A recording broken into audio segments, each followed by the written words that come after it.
यदि आप ज्योतिष को गहराई से समझना चाहते हैं तो अभी प्ले स्टोर या iOS स्टोर से कॉस्मिक डीकोड ऐप डाउनलोड करें और फ्री एस्ट्रोलॉजी कंटेंट्स का लाभ उठाएं। अधिक जानकारी के लिए इस वीडियो के डिस्क्रिप्शन को जरूर देखें। नमस्कार दोस्तों आज के इस वीडियो में मैं आपको बहुत ही सिंपल रूल्स बताने वाला हूँ, वो भी डायरेक्टली कुंडलियों पर अप्लाई करके। और अगर आपने इन रूल्स को समझ लिया तो आपको केपी एस्ट्रोलॉजी के थ्रू किसी भी लाइव के इवेंट को एनालाइज करने में 5 मिनट से ज़्यादा का समय नहीं लगेगा। तो चलिए शुरू करते हैं वीडियो को। सबसे पहले बात करते हैं रूल नंबर 1 की। इस रूल नंबर 1 में आपको क्या ध्यान रखना है। जब भी आपके मन में ये प्रश्न उठे कि ग्रह की राशि कौन सी है, ग्रह किसके साथ युति बनाकर बैठा है यानी कि किसके साथ कंजंक्शन में है, या फिर ग्रह अपनी दृष्टि से किस दूसरे ग्रह को देख रहा है, तो ऐसे में आपको राशि चार्ट, लग्न कुंडली या जिसको कि हम D1 चार्ट बोलते हैं, जो कि वैदिक एस्ट्रोलॉजी में नॉर्मली हम लोग यूज़ करते हैं, इस चार्ट को आपको यूज़ करना है। दूसरी चीज़ कि जब भी आपके मन में प्रश्न उठे कि ग्रह किस भाव में है या फिर राशि किस भाव में है, यानी कि यहाँ पर फोकस कीजिए, क्या फोकस करना है आपको कि हम क्या जोर लगा रहे हैं, किस भाव में है, राशि किस भाव में है, ग्रह किस भाव में है। तो यहाँ पर आपको इस राशि चार्ट को यूज़ नहीं करना है, यहाँ पर आपको किस चार्ट को यूज़ करना है, यहाँ पे आपको केपी चार्ट को यूज़ करना है। इसके साथ में कुछ केपी एनालिसिस में आपको टूल्स लगते हैं, उनको आपको हमेशा अपने साथ में रखना है। अब ये टूल्स कौन कौन से हैं। सबसे पहला, केपी का कस्प चार्ट आपके पास में होना चाहिए, जिसको कि केपी का भाव चलित चार्ट बोलते हैं। और यहाँ पर मैं आपको ये बता देता हूँ कि ये जो केपी का भाव चलित चार्ट होता है, ये हमारी वैदिक कुंडली के भाव चलित चार्ट से अलग होता है। तो ये चार्ट आपको मिल जाएगा जब भी आप केपी के कैलकुलेशंस ओपन करेंगे। दूसरी चीज़, आपको नॉर्मल लग्न कुंडली या D1 चार्ट या जिसको कि हम राशि चार्ट बोलते हैं, उसको सामने रखना है। तीसरी चीज़, आपको प्लैनेट सिग्निफिकेशन टेबल सामने रखनी है। चौथी चीज़, आपको कस्प सिग्निफिकेशन टेबल साथ में रखनी है। और पांचवी चीज़, टाइमिंग ऑफ इवेंट के लिए आपको विंशोत्तरी दशा टेबल साथ में रखनी है। अब ये आपको कैसे अरेंज करना है या फिर कहाँ पे केपी कैलकुलेशन में कहाँ पर मिलेंगी, कैसी दिखेंगी, इसके बारे में हम बात करते हैं। तो यहाँ पर देखिए, मैंने एक कुंडली ओपन करके रखी है जिसकी डिटेल आपको यहाँ दिख रही है। और यहाँ पर अलग अलग विंडो में चार्ट्स और टेबल्स खुले हुए हैं। अब सबसे पहले हम बात करते हैं कि केपी का भाव चलित चार्ट कौन सा है। तो ये सबसे पहला जो चार्ट खुला हुआ है यहाँ पर, यह है केपी का भाव चलित चार्ट। दूसरा जो चार्ट खुला हुआ है, ये है हमारी नॉर्मल D1 कुंडली, राशि चार्ट या जिसको कि लग्न कुंडली कहते हैं। तीसरी जो टेबल है, यह है प्लैनेट सिग्निफिकेशन टेबल। चौथी जो टेबल है वो है कस्प सिग्निफिकेशन टेबल। और पांचवी जो टेबल आपको यहाँ दिख रही है, ये है विंशोत्तरी दशा टेबल। तो ये सारे टूल्स जो हैं आपको केपी एनालिसिस के लिए अपने साथ में रखने हैं। अब आगे बढ़ते हैं। अब हम बात करते हैं रूल नंबर 2 की। रूल नंबर 2 क्या कहता है, कोई भी प्लैनेट कहाँ कहाँ के रिजल्ट देगा या किस किस भाव के रिजल्ट देगा। तो ये कैसे पता लगाएंगे, ग्रह जहाँ बैठा है वहाँ के रिजल्ट देगा। और दूसरी चीज़, ग्रह की ओनरशिप वाली राशि जिस जिस भाव में है वहाँ वहाँ के वो रिजल्ट देगा नंबर। जैसे अब इसी चीज़ को प्रैक्टिकली समझते हैं। यहाँ पर देखिए, हम सैटर्न का ही एग्जाम्पल लेते हैं। तो सैटर्न किस भाव में बैठा हुआ है, सबसे पहले उसको देखिए। तो सैटर्न किस भाव में है, सैटर्न यहाँ पर बैठा हुआ है चौथे भाव में। कौन सा चार्ट यूज़ करना है, ये रूल नंबर 1 में आपको मैं बता चुका हूँ कि भाव की जब भी बात होगी तो हम कौन सा चार्ट यूज़ करेंगे, केपी चार्ट। जब भी हम राशि की बात करेंगे, युति की बात करेंगे या ग्रह की दृष्टि की बात करेंगे, तो कौन सा चार्ट हम यूज़ करेंगे, हम यूज़ करेंगे भाव चलित चार्ट। ओके, तो यहाँ पर हम ये जानना चाह रहे हैं कि जो सैटर्न है वो किन किन भावों पर अपना प्रभाव दे रहा है। तो सबसे पहली चीज़ कि वो कहाँ बैठा हुआ है, वो बैठा हुआ है 4th हाउस में। और सैटर्न की जो ओनरशिप वाली जो राशियाँ हैं कौन कौन सी हैं, 10 नंबर और 11 नंबर, वो कहाँ कहाँ पर हैं। तो 10वीं राशि देखिए यहाँ पर है, 11वीं यहाँ पर है। तो 10वीं राशि 10वें ही भाव में है, 11वीं राशि 11वें ही भाव में है। केपी में आपको एक चीज़ और देखने को मिलेगी जो मैं आपको बता देता हूँ कि कभी कभी आपको कोई राशि किसी भाव में नहीं भी मिल सकती है, क्योंकि यहाँ पर जो भावों के जो लेंथ होती है वो बेसिकली बदलती रहती है, कभी कम होती है, कभी ज़्यादा होती है। तो कभी कभी ये भी होता है कि जो राशियाँ होती है वो भाव के अंदर छुप जाती हैं, तो वो आपको सामने दिखती नहीं है।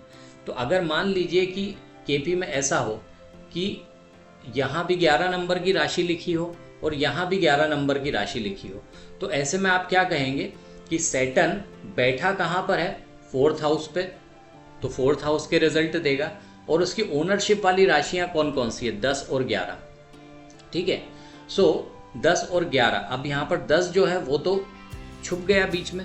ठीक है, यहाँ पर 11 छोड़ देते हैं, यहाँ पर ले लेते हैं 9 नंबर, कि 9 नंबर इस भाव में भी आ गया और इस भाव में भी आ गया। आपको ऐसा देखने को मिलेगा, ये चार्ट सिंपल है, यहाँ नहीं है, लेकिन ऐसा देखने को मिलता है कई सारे चार्ट में।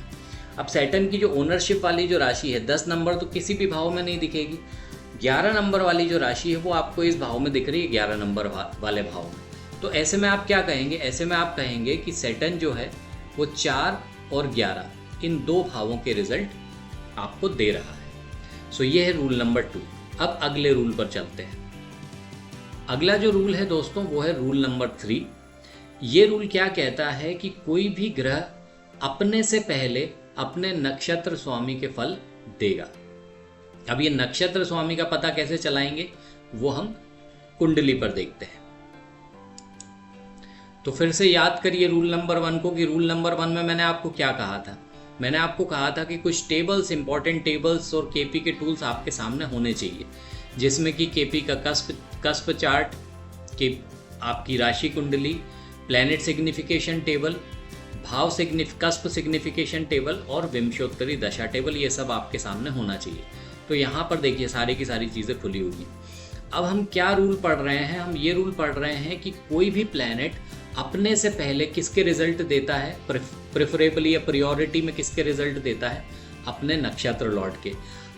इसलिए यहाँ पर आपको ये पता करना पड़ेगा कि हर प्लैनेट का जो नक्षत्र लॉर्ड है वो कौन है। और ये चीज़ आपको कहाँ से पता चलेगी, ये चीज़ आपको पता चलेगी प्लैनेट सिग्निफिकेशन टेबल से, यानी कि इस टेबल से।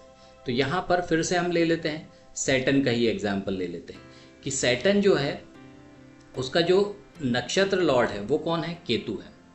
बिल्कुल वैसे ही यहाँ पर देखिए मून जो है उसका नक्षत्र लॉर्ड कौन है, वो है सैटर्न। तो अगर हम ये देखना चाहेंगे कि मून जो है वो कहाँ कहाँ के रिजल्ट दे रहा है, तो मून अपने कहाँ कहाँ के रिजल्ट देगा। मून बैठा हुआ है कहाँ पर, 11वें भाव में, इसलिए 11वां भाव लिख लीजिए। और इसकी ओनरशिप वाली राशि कहाँ पर है, 4th हाउस में, इसलिए 4th हाउस लिख लीजिए। लेकिन जब भी मून की बात आएगी तो मून 11 और 4 के रिजल्ट नहीं देगा, वो किसके रिजल्ट देगा, अपने नक्षत्र लॉर्ड के। सो नक्षत्र लॉर्ड कौन है, वो है सैटर्न। ठीक है, अब देखिए कि सैटर्न कहाँ कहाँ के रिजल्ट दे रहा है। सो सैटर्न रिजल्ट दे रहा है 4th हाउस में, वो बैठा है, और 10वें और 11वें भाव में उसकी ओनरशिप वाली राशियां हैं। इसलिए मून की जब बात होगी तो मून अपने से पहले किसके रिजल्ट देगा, वो रिजल्ट देगा सैटर्न के। क्यों, क्योंकि इस कुंडली में सैटर्न जो है वो मून का नक्षत्र लॉर्ड बनकर बैठा हुआ है। बिल्कुल उसी तरीके से जब आपको ये देखना होगा कि कौन से कस्प का कौन सा नक्षत्र लॉर्ड है, कौन सा सब लॉर्ड है, तो वो आपको इस कस्प सिग्निफिकेशन टेबल से मिल जाएगा। जैसे फॉर एग्जाम्पल यहाँ पर आप देखेंगे कि फर्स्ट हाउस का जो नक्षत्र लॉर्ड है वो कौन है, वीनस, और सैटर्न कौन है, इसका सब लॉर्ड। सो इसलिए ये जो टेबल्स हैं, ये टेबल्स हमको केपी के कैलकुलेशन के टाइम पे सामने रखनी ज़रूरी होती है। और एक चीज़ आपको और बता देता हूँ यहाँ पर कि ये जो रूल है, रूल नंबर 3, यहीं से जो केपी एस्ट्रोलॉजी है वो वैदिक एस्ट्रोलॉजी से अलग होके चलना चालू कर देती है। और कुल मिलाकर आप ये कह सकते हैं कि यहीं से पूरी की पूरी केपी एस्ट्रोलॉजी के अंदर ट्विस्ट आना या टर्न अराउंड होना शुरू हो जाता है। तो ये बहुत इंपॉर्टेंट रूल है, इसको ध्यान रखिए। अब चलते हैं अगले रूल पर। तो अब समझते हैं कि रूल नंबर 4 क्या कहता है। दोस्तों रूल नंबर 4 ये कहता है कि किसी भी भाव का या किसी भी ग्रह का जो उप नक्षत्र स्वामी होता है, जैसे अभी थोड़ी देर पहले हमने नक्षत्र स्वामी की बात करी थी, अब हम किसकी बात कर रहे हैं, उप नक्षत्र स्वामी की बात कर रहे हैं। तो किसी भी भाव या किसी भी ग्रह का उप नक्षत्र स्वामी क्या बताता है, उस भाव से मिलने वाले फलों की पुष्टि करता है या फिर कंफर्मेशन करता है। अब कंफर्मेशन का मतलब क्या हुआ? कंफर्मेशन का मतलब ये हुआ कि जो भाव बता रहा है, जैसे 5th हाउस क्या बताता है? एजुकेशन बताता है। 7th हाउस क्या बताता है? मैरिज बताता है।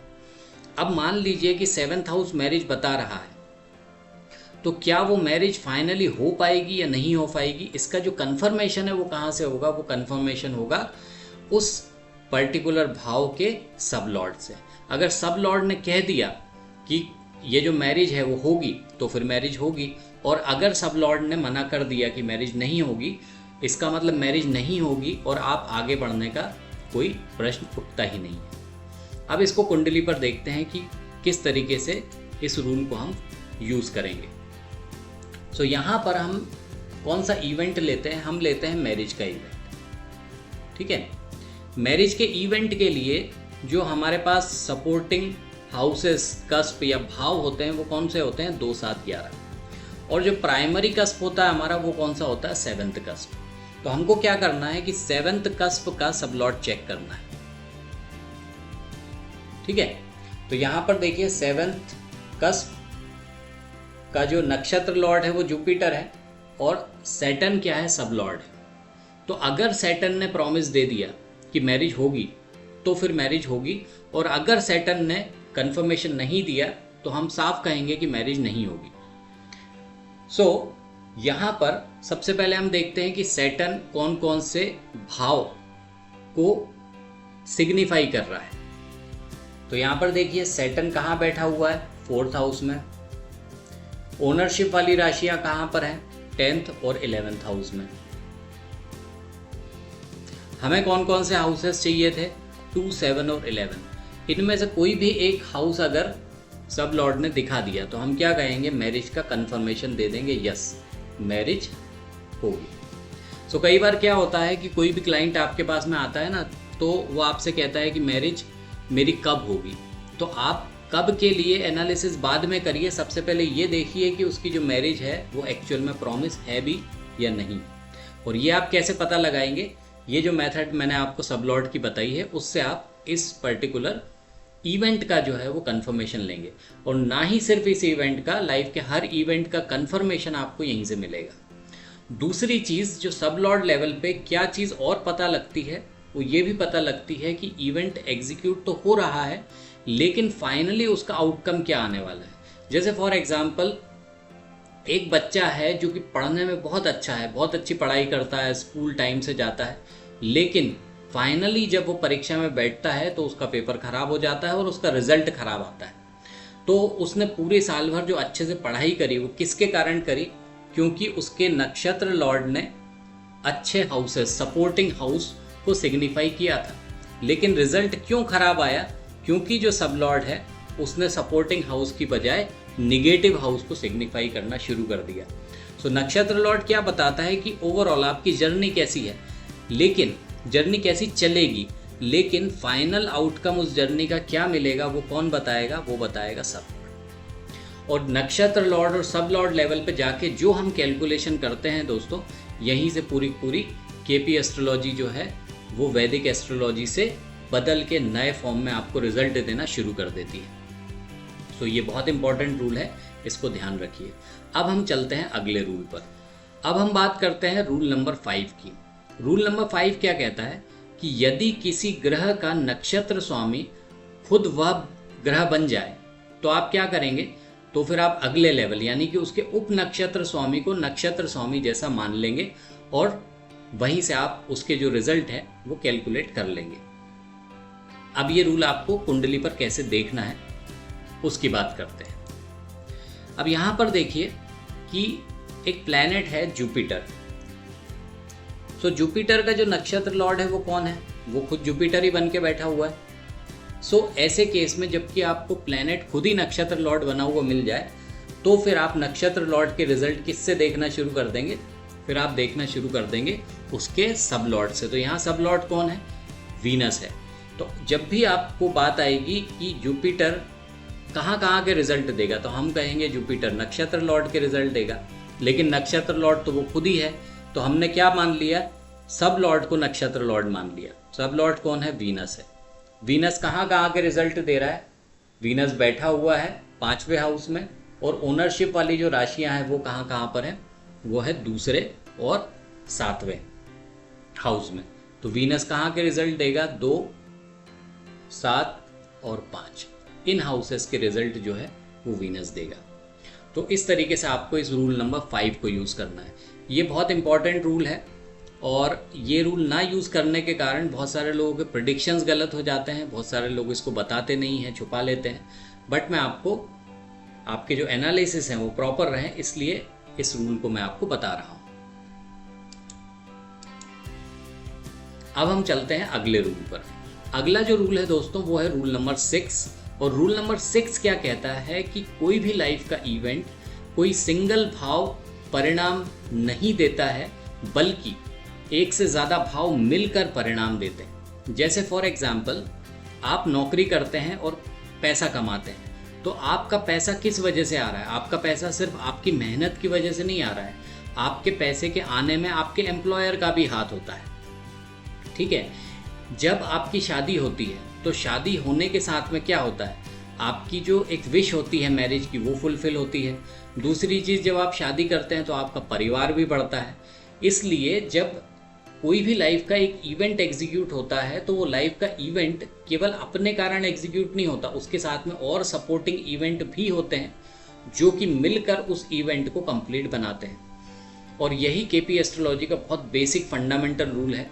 इसीलिए आपने देखा होगा कि जब भी हम किसी इवेंट की बात करते हैं कि ये इवेंट किसी की लाइफ में इवेंट कैसा होगा, कब फलित होगा, तो उसके लिए हम सिंगल हाउस ना देख के मल्टीपल हाउसेज या फिर कॉम्बिनेशन ऑफ हाउसेज देखते हैं। और यही है रूल नंबर 6।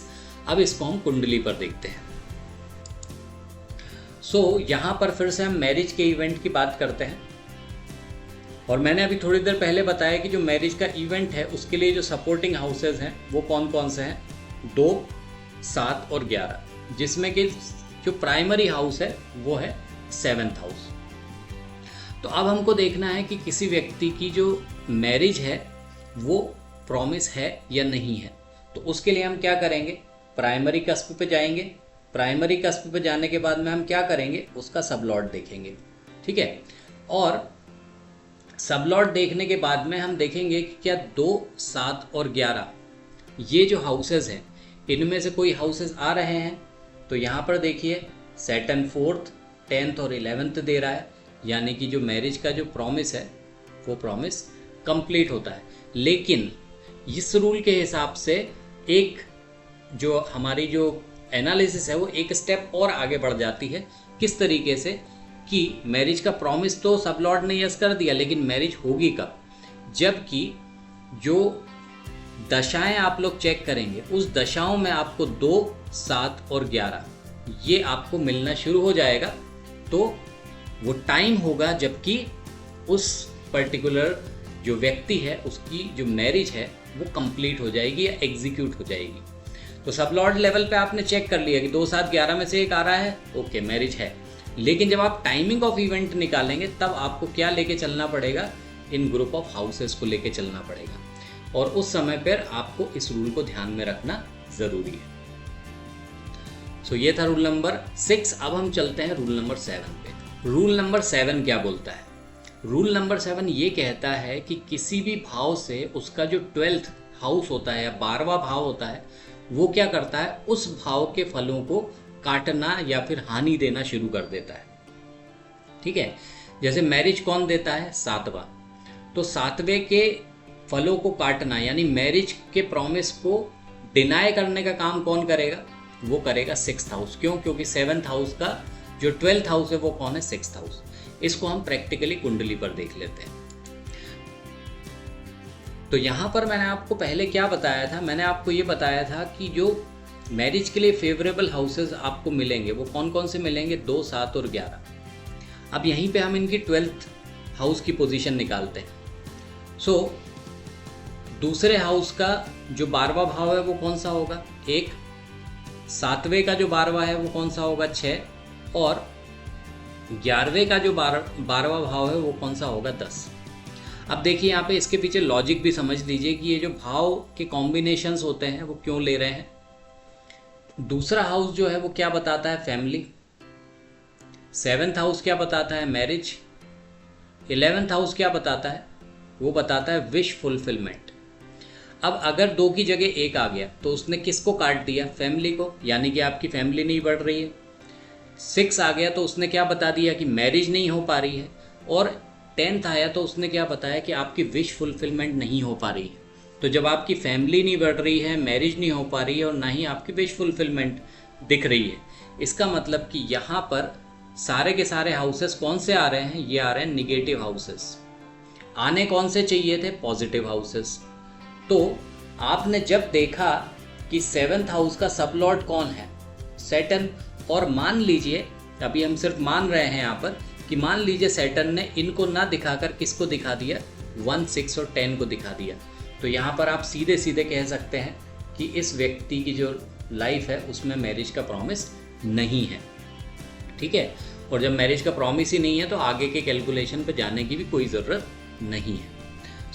ये है रूल नंबर 7, जो कि ये बताता है कि जो हाउस होते हैं, कोई भी हाउस आप जिस पर उंगली रखते हैं, उसका जो 12वां भाव है वो क्या करेगा? उस हाउस की फलों की या फिर रिजल्ट की हानि करना, या फिर वो जो भाव रिजल्ट दे रहा है उससे निगेटिव रिजल्ट देना शुरू कर देगा। ठीक है। ये है रूल नंबर 7। अब हम डायरेक्टली इन सारे के सारे रूल की मदद से समझ लेते हैं कि कुंडली का एनालिसिस किस तरीके से होता है। ओके, यहाँ पर देखिए, ये जो जातक है इस जातक की जो बेसिकली मैरिज हुई है, वो मैरिज किस दशा में हुई है? ये जातक की जो मैरिज है वो हुई है केतु और जुपिटर की दशा में। ठीक है। अब यहाँ पर सबसे पहले देखते हैं कि जो केतु है वो केतु क्या मैरिज के प्रॉमिस देता है, और फिर देखेंगे कि जुपिटर जो है वो क्या मैरिज के प्रॉमिस दे रहा है। ठीक है। और जो रूल्स हमने यूज़ करे हैं, जो पढ़े हैं, हम उनको यूज़ करेंगे। अब देखिए, यहाँ पर मैरिज का जो प्रॉमिस है वो कैसे मिल रहा है? 2, 7 और 11 से। यहाँ पर एक रूल हमने थोड़ी देर पहले पढ़ा था कि एक हाउस की बजाय मल्टीपल हाउसेज या ग्रुप ऑफ हाउसेज मिलके रिजल्ट कंप्लीट करते हैं या उस इवेंट को एग्जीक्यूट करते हैं। तो ये जो रूल है ये खास तौर पर किस में यूज़ किया जाता है? दशाओं में यूज़ किया जाता है, या फिर जो टाइमिंग ऑफ इवेंट होता है उसके लिए यूज़ किया जाता है। अगर केतु ने मान लीजिए 7 दे दिया और जुपिटर ने 2 और 11 दे दिया, तो ये मिलकर क्या बन गया? पूरा का पूरा कॉम्बिनेशन बन गया, और हम कहेंगे कि यस, यही टाइम है जबकि मैरिज एग्जीक्यूट हो। ठीक है। इस तरीके की ग्रुपिंग जो है वो लेके चली जाती है दशाओं में, और उसी से इवेंट का टाइम निकाला जाता है। यहाँ हम सबसे पहले देखते हैं कि क्या हमको केतु से जो रिजल्ट हैं वो मिल रहे हैं। तो सबसे पहले केतु पे आते हैं। अब यहाँ पर आपको केतु को नहीं देखना, आपको क्या देखना है कि केतु किसके नक्षत्र में बैठा हुआ है। केतु बैठा है किसके नक्षत्र में? सैटर्न के नक्षत्र में। तो यहाँ पर सैटर्न क्या दे रहा है? हाउसेस 4, 10 और 11। तो क्या आपको कोई फेवरेबल हाउस मिला? आपको 11 हाउस मिल गया यहाँ पर। ठीक है। अब देखते हैं कि क्या जुपिटर क्या रिजल्ट देगा। तो जुपिटर देखिए किसके नक्षत्र में है? जुपिटर है जुपिटर के नक्षत्र में। तो हम हमारे रूल को फॉलो करेंगे और हम कहाँ चले जाएंगे? हम चले जाएंगे उसके उप नक्षत्र स्वामी। कौन है यहाँ पर? वीनस। वीनस कहाँ कहाँ के रिजल्ट दे रहा है? देखिए 2 और 7 नंबर की राशि कहाँ कहाँ पर है? दूसरे और 7वें भाव में, और बैठा कहाँ पर है? 5th हाउस में। तो एक जो फेवरेबल हाउस था 11 आपको मिल ही गया। वीनस ने क्या दे दिया आपको? 2 और 7 दे दिए। क्या कॉम्बिनेशन चाहिए था आपको? 2, 7, 11 का, वो आपको यहाँ पर मिल गया। ठीक है। और ये जो दशा है, इस दशा ने प्रॉमिस कर दिया कि यस, ये जो जातक है, इस जातक की शादी इस पर्टिकुलर टाइम पे होगी। और इसी तरीके से हम किसी भी लाइफ के इवेंट का इन रूल्स को यूज़ करके कंप्लीट एनालिसिस निकालते हैं। तो आई होप कि ये जो रूल्स हैं आपको समझ में आए होंगे। अदरवाइज़ आप वीडियो को दोबारा भी देख सकते हैं, लेकिन विश्वास मानिए कि अगर आपने इन 7 रूल्स को ढंग से समझ लिया तो फिर आप केपी एस्ट्रोलॉजी के थ्रू सिर्फ 5 मिनट के अंदर पूरा का पूरा एनालिसिस कंप्लीट कर लेंगे। वीडियो सुनने के लिए बहुत बहुत धन्यवाद। हमारे चैनल को लाइक और सब्सक्राइब करना मत भूलिए। धन्यवाद। नमस्कार।